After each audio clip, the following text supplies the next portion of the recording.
힐링가족 여러분, 안녕히 주무셨습니까? 오늘은 4월 29일 금요일 새벽 5시 30분입니다.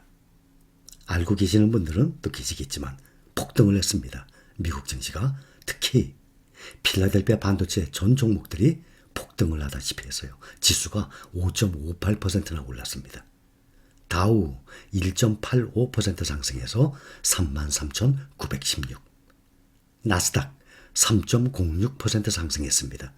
기술주들이 많이 올랐어요. 12,871. S&P 500은 2.47% 상승했습니다. 4,287. 필라델피아 반도체 지수가 5.58% 상승해서 3,000 이하로 며칠 동안 있었죠. 3,056으로 다시 3,000선을 넘어섰습니다. 정규장 거래 마감 후에 애플이 실적 발표를 했습니다. 애플은 분기 EPS 주당 순이익이죠. 1.52달러로 예상치인 1.43달러 이것을 크게 웃돌았다고 밝혔습니다. 또한 분기 매출도 973억 달러면 약 한 120조 정도 됩니다. 예상치보다 크게 웃돌았다고 매출과 주당 순이익이 많이 나왔어요.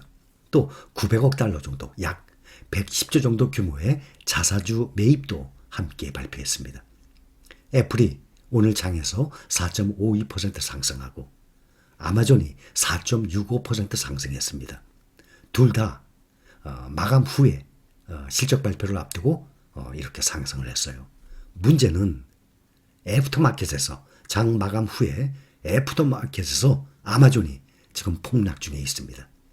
애플은 한 2% 정도 하락 중이고 아마존은 무려 10%나 그 거대한 시가총액의 10%가 지금 날아가고 있습니다. 아마존 리비안 지분 평가손 76억 달러 순익 다 까먹었다.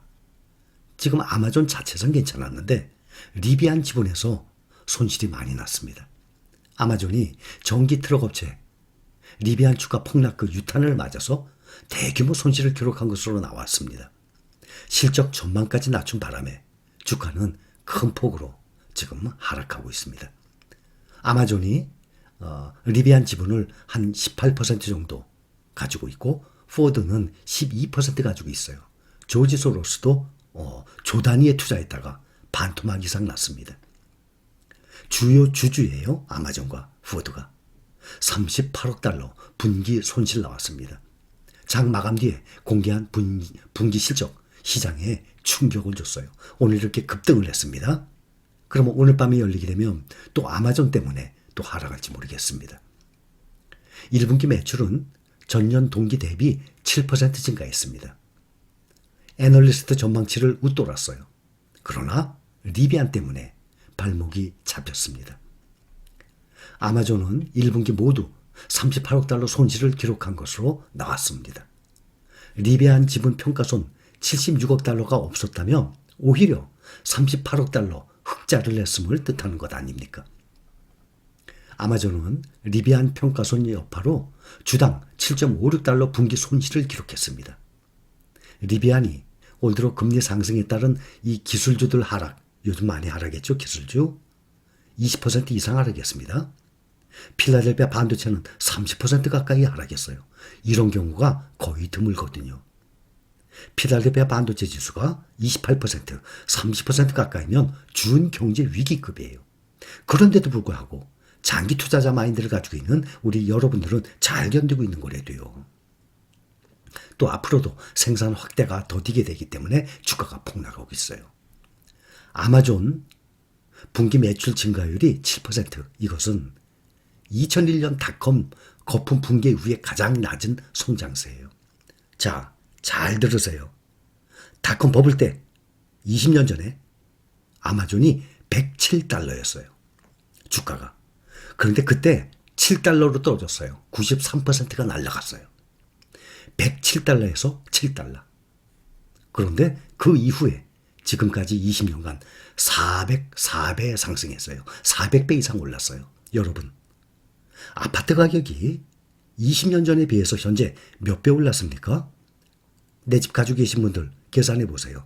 20년 전에 내 집이 얼마였는데 지금 얼마입니까? 10배? 20년 전에 1억짜리 집이 지금 10억이에요? 더 쳐드리죠. 15억이에요? 그럼 10배, 15배 아닙니까? 그런데 93%나 거의 다 날라갔던 아마존이 400배나 상승했어요. 부동산과는요, 주식은 비교가 안 돼요, 수익이. 근데 사람들이 주식으로 돈을 못 벌어요. 부동산처럼 투자를 못하기 때문에. 제가 그동안 정말 너무 많이 말씀드리지 않았습니까? 부동산 투자하듯이 주식 투자하자고. 그러면은요, 집 없어요? 괜찮아요. 부동산 올라가는 거하고 비교가 안 돼요. 93% 날라가요. 이것을 견딜 수 있는 사람이 이 세상에 과연 몇 명이나, 과연 이 인구 중에 몇 프로의 사람이 있을 것 같아요? 아마 거의 없을 것 같은데요. 자, 우리가 투자하는 기본적인 1억 700만 원을 투자했어요. 어떤 종목인지 상상해 봅시다. 1억 700만 원을 투자했는데 반토막이면 5,350만 원이죠. 그렇죠? 1억 700만 원의 반토막. 그래도 5천만 원 남아있잖아요. 그런데 그게 아니라 700만 원 남았어요. 1억 700만 원 투자해서 700만 원 남아요. 1,070만 원을 투자했는데 70만 원만 남았어요. 누가 견딥니까? 이게 아마존이에요. 그런데 20년 동안 그냥 들고 있었다면 400배 이상의 수익이 나요. 테슬라, 엔비디아는 더 높은 수익이죠. 아마존 얘기하는 거예요. 지금 아마존이 실적 발표 후에 애프터마켓에서 지금 10%대 하락하고 있으니까. 내 집을 가지고 계신 분들이나 전세 생활을 하시는 분들도 20년간 부동산이 얼마가 올랐는지 대강 아실 것 아닙니까? 어린 애들이 아니고 다들 성인, 중장년층 위주예요. 10년 전에 20년 전에 비해서 내 집 없는 분들 전세금 지금 얼마나 올려드리고 계십니까? 전세금도 마찬가지로 20년 전에 비하면 엄청나게 올랐죠? 이렇게 시간이 감에 따라서 부동산과 주식의 가격은 지속적으로 우상향을 하는 거예요. 당장에 지금 손해보고 당장에 눈앞에 투자한 지 몇 달밖에 안 됐는데 마이너스 났다고 근심 걱정을 하니 저는 솔직히 많이 답답합니다. 그래서 주식을 부동산처럼 보유하고 있으면 부동산 아파트값 올라가는 것과는 비교가 안 되는 수익을 본다는 거예요. 저는 여러분들이 그 증인이었으면 좋겠어요. 저와 함께 몇 년을 꾸준히 해 나가다 보면요. 제가 말이 안 나올 때까지, 능력이 될 때까지 여러분들과 함께 갈 것입니다. 그렇게 되면 앞으로 5년 후, 10년 후 수익을 한번 봅시다. 주가 하락이 무서운 사람들, 특히 요즘 주가 하락에 막 무서워하고 불안한 사람들, 단기적인 투자자이기 때문에 그래요. 마인드가. 주로 단타 치는 사람들. 또 여윳돈이 아닌 가까운 시일 내에 쓸 돈. 1년 후에 전세금 올려줘야 돼. 1년 후에 집 사야 돼. 뭐 해야 돼. 각자 용도가 있죠. 그 돈을 왜 주식에 묻어요? 제가 얼마나 많은 말씀을 드렸는데. 욕심을 내서 빨리 돈 벌고 싶은 마음에 비투는요, 빚을 내서 이 투자한다는 것은 빨리 돈 벌고 싶은 그 욕심이 있는 거예요. 주식은 그렇게 하면 안 돼요. 제가 처음 얘기합니까? 아니죠. 정말 귀에 박히듯이 말씀드렸어요. 힐링 가족 여러분들은 그런 사람들이 분위기를 흐리는 것을 무시해야 합니다. 그래야지 여러분들의 마음이 흔들리지 않아요. 왜냐하면 우리는 장기 투자자들의 모임이기 때문에 만약에 장기 투자자가 아니라면 저는 주식 투자 안 했으면 합니다. 제가 말씀드리는 스타일대로의 주식 투자가 아니라면 저는 절대 권하지 않아요. 그 피 같은 돈 가지고 들어와서 그거 다 까먹으면 어떡해요. 노후 생활비인데 얼마나 귀중한 돈입니까? 주시장에 들어와서 현재 우리가 하고 있는 스타일대로 안 하면 돈을 벌 확률보다 훨씬 큰 게임이에요. 게임이에요. 그렇게 보면 이것은 투자가 아니라. 저라면 안 합니다. 저는 그런 식이라면 저는 절대 주식 투자 안 해요. 그런데 제가 말씀드리는 강조하는 그런 방법이기 때문에 여러분들께 말씀을 드리는 거예요. 주가가 하락했다고 불안해하거나 불만을 표출하는 사람, 특히 남 탓을 하는 사람, 장기 투자자가 아니에요. 당장 돈 벌고 싶어하는 사람이에요. 주식 투자가 무엇인지 아예 모르고 뛰어드는 사람이에요. 주식 투자를 불로소득이라고, 일 안 하고 그냥 거저 얻는 불로소득이라고 생각하는 사람도 마찬가지예요. 여러분, 현재 경험하고 계시죠?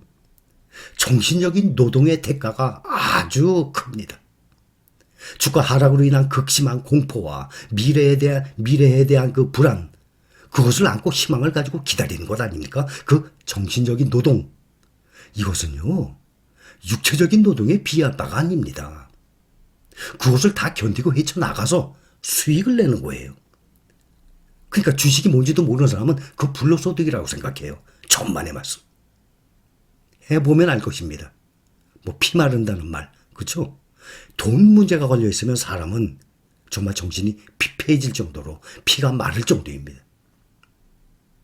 그래서 주가는 하락한 만큼 다시 수익을 주는 것이기 때문에 주가 하락이 두려운 것이 아닙니다. 만약에 10% 떨어졌어요. 그거 10% 다시 올라와요. 30% 떨어졌어요. 그거 30% 다시 올라온대도요.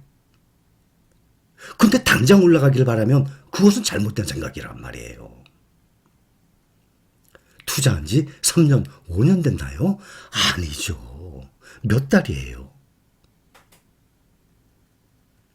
리비아는 작년 11월에 130달러로 시작을 했어요. 현재 32달러예요. 4분의 3, 75%가 날아갔습니다. 이 기사도 보면 얼마 전에도 설명드렸죠. 천하의 조지 소로스 굴욕, 투자한 전기차 반토막, 1조 평가손. 이거 올해 2월 달에 나온 기사예요. 올해 2월, 2달 전에는 반토막이었어요. 130달러가 60달러니까. 근데 지금은 그거에 또 반토막이에요. 32달러. 미국의 펀드 매니저이자 억만장자예요. 조지 소로스, 많은 사람들이 알아요.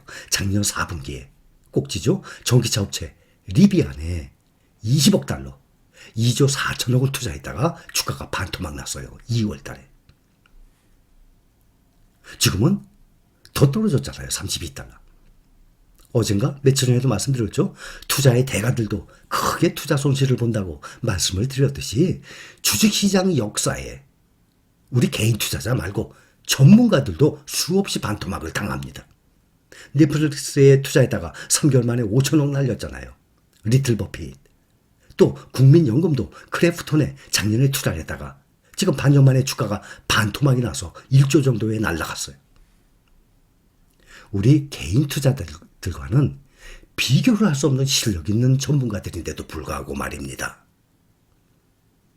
미국의 캘리포니아 연기금도 중국 전기차에 작년 말에 꼭지에 들어갔습니다. 장기 투자를 할 사람들은 당장의 주가 하락은 문제가 안 돼요. 그 종목의 미래 성장성이 문제가 되는 거고 중요한 거죠. 그 종목의 미래 성장성만 있다면 현재 당장의 주가 하락 그런 건 문제 안 돼요. 자, 메타 플랫폼 많이 올랐죠. 1분기 그 페이스북 이용자가 다시 늘었다고 발표한 데 힘입어서 오늘 17% 이상 급등했어요. 어제도 장 마감 후에 10% 이상 아주 폭등을 했거든요. 기술주에 대한 자신감을 회복한 투자자들이 저가 매수에 나서면서 애플, 아마존, 구글, 알파벳, 또 특히 엔비디아 7.4% 상승, 또 어닝 서프라이즈를 발표한 퀄컴 10% 가까이, 최근 추락하던 반도체주들이 다들 반등폭이 가장 컸습니다. 지금 현재 실적 시즌이죠. S&P 500 지수 거기 들어간 500개 회사 중에 약 50%, 250개 회사죠. 약 50%가 실적 발표를 했습니다. 이번 분기에는 현재 76%가 예상을 뛰어넘는 실적을 발표했어요.